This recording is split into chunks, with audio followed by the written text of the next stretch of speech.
आज रोजी पोलीस निरीक्षक MT सुरवसे यांना गुप्त माहिती मिळाली की सिंदखेड राजा रोडने न्हावा मार्गे जालना जिल्ह्यात अवैध गुटखा येणार आहे। या माहिती मिळाल्यावरून न्हावा गावचे जवळ पोलीस स्टाफच्या मदतीने नाकाबंदी केली असता एक कंटेनर क्रमांक MH55AQ 2607 येत असताना दिसून आला। पोलीस स्टाफच्या मदतीने सदरचे वाहन थांबवून विचारपूस केली असता त्यामध्ये अवैध प्रतिबंधित गुटखा असल्याचे समजले व त्यापाठोपाठ थोड्याच अंतरावर अजून एक आयशर क्रमांक MH07P 2837 येत असताना पोलिसांना संशय आल्याने त्यास थांबवून चेक केले असता त्यात सुद्धा प्रतिबंधित अवैध गुटखा असल्याचे समजले।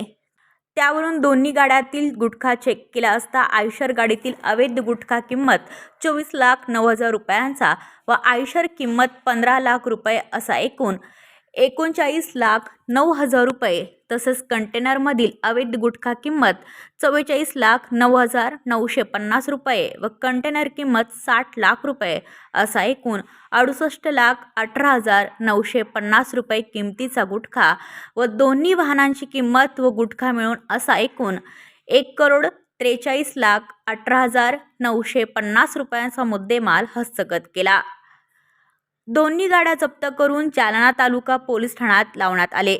सदर वाहन चालक व अवैध गुटखा पुरवठा करणारे मालकनामे सतीश प्रकाशलाल जयस्वाल राहणार गवळीपुरा जालना, 2 उमेश प्रकाशलाल जयस्वाल राहणार गवळीपुरा जालना, 3 समीर सय्यद युनुस राहणार गांधीनगर जालना, 4 मेहबूब खाजा शेख राहणार गांधीनगर जालना, 5 अमोल हरिभाऊ भुईटे राहणार सम्यनगर चंदनझिरा जालना, 6 परमेश्वर कारभारी घुले राहणार वखारी तालुका जिल्हा जालना, 7 निलेश मधुकर जाधव राहणार देऊळगाव राजा बुलढाणा या 7 जणांवर जालना तालुका पोलीस ठाण्यात गुन्हा दाखल करून आरोपीविरुद्ध कारवाई केलेली आहे। या प्रकरणात 6 जणांना पोलिसांनी ताब्यात घेतले आहे।